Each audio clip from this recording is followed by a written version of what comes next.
Beautiful good now. Let's start with a short story, a koan. Two monks were on a journey. On one day, the road led them to a vast and flooded stream. As they considered the best way to cross it, a beautiful girl approached them. The tradition of Buddhist monks was the vow of celibacy, so the monks didn't meet beautiful girls very often. The woman explained that she had to get to the other side of the creek and couldn't cross it. She asked them for help. After hearing her troubles, one of the monks took the woman in his arms and carried her to the other bank. She thanked him warmly, and then he went on. When his brother monk crossed the creek, they both continued on their way. There was a sudden uncomfortable silence between them. The monk's brother looked outraged and angry. The monk asked his brother what has caused his bad mood. The brother finally burst into anger. "I don't understand how and why you could have touched that woman." We monks promised not to have anything to do with women. After a few moments' contemplation, the first monk calmly replied, "Brother, I left the woman there by the creek. Are you still carrying her?" When we live completely immersed in the illusory notion of who we and others are, we can assume that forgiveness is a kind of our act of grace and benevolence to others. From the point of view of unity, however, there is no difference between us and the others. After all, even our subconscious mind makes no difference.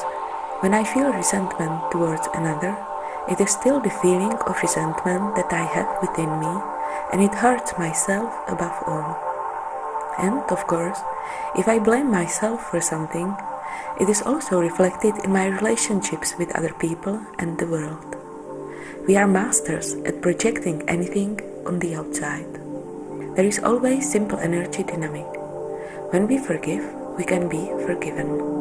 When we liberate something, we liberate ourselves. The feeling of guilt, whether directed outwards or inwards, is like a small annoying stone in a shoe, but over time it can tear the whole foot.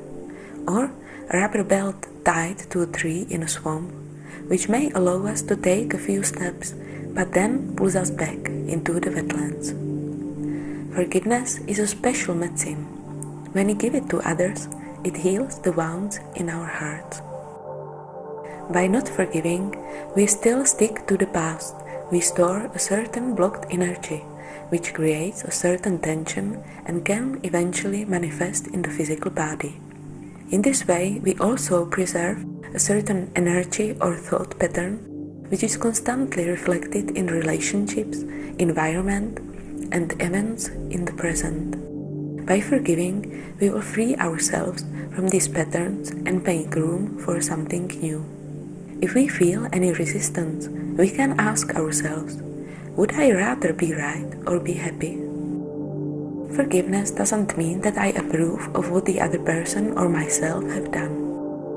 We often don't act out of love, but out of fear, pain, injury. It all stems from forgetting who we are. However, I recognize the true essence of the other and myself, which is always pure and good. By forgiveness, I am freed from the consequences and energy of an act or situation. I am released from the past and disharmonic karmic ties. There is no condition for forgiveness that the other person must change or we get some atonement. Everyone has the right to make mistakes, to learn at their own pace, to stay where they are, or to wake up as a new person. I can take a completely different path or take some measures, but I am free inside, without fear, resentment, bitterness, or condemnation. Above all, in relationships, we need to forgive others for not being who we wanted them to be. Sometimes we feel that by forgiving, in fact, we would humiliate ourselves, show our weakness, let others win over us. But it's just us who is throwing us into the position of a victim. We can always have a different perspective. Forgiveness, on the other hand, is a manifestation of self-love and self-worth. We are neither less nor more than anyone else. We are all one. As we align with this true self, our overall perspective changes. If we look through the eyes of the true self, our divine essence, through the eyes of love, we know that there is really nothing to forgive because there is no guilt. Every being is an aspect of God's consciousness that is learning to know itself here, and the whole reality that seems so real to us is just such a dream of this consciousness. Reality is always a mirror or resonant response to our own vibrational field. Every person and every situation is our teacher. Every meeting, every situation is an opportunity for us to know and deepen our love, to crack open our hearts, an opportunity to know ourselves as worthy of love. We recognize the lesson, learn what we needed, give thanks to our teacher, and move on. In the words of Melchizedek guides, you cannot be the light and hold another one in darkness. What you hold in darkness holds you there. True freedom will come when the throne relinquishes its king. Here the king means our little self, sometimes also called the ego. Here we are bound by karmic laws and connections. The moment we dethrone this king, we will be free from conditioning and the past. True unconditional love is the true ruler over all laws. Forgiveness is an act of love that dissolves all the past and karma. Being healed by love is to stand beyond fear and judgment. There exists just now. Now there is no past. It's only in the form of our memories and meanings that we ascribe to them. At any moment I can decide again who am I and who the others are. We can free ourselves in a single moment. The joke is that we don't believe it very much, and we still tend to return to our old well-known patterns.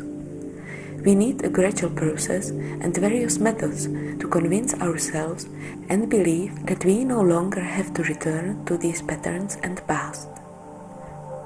There is nothing wrong with that. Personally, I recommend having some tool for forgiveness in our alchemical mini survival kit. It will come in handy. As such, mental Septonex and the universal cleanser and disinfectant in one. For example, we can use the universal Ho'oponopono. I like to use another tool to purify relationships and ties with other people. It's great because it works both ways. I forgive the other and myself at the same time. It dissolves disharmonious karmic bonds from this and any other life. It is not necessary to remember one situation or imagine another one. Memories and various insights can appear on their own if it's good for us. Don't think about it, repeat as long as you feel. When an emotion appears, accept it calmly, breathe through it, and it will dissolve after a while. It is quite useful to clean up not only relationships where I just feel a block or a discomfort, but gradually go through all the important relationships of life. Especially parents, each separately, former and current partners, friends, groups, ourselves, life, God.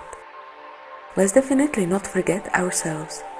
Forgiving ourselves is the best we can do for ourselves. Maybe it occurs to us that it's not necessary that I don't blame myself for anything. But our subconscious mind remembers everything. Hand on the heart, how many times have we thought of something unkind to ourselves? You may be surprised at how lightly you will feel when you drop a load you didn't even know you were carrying. The forgiveness formula is as follows.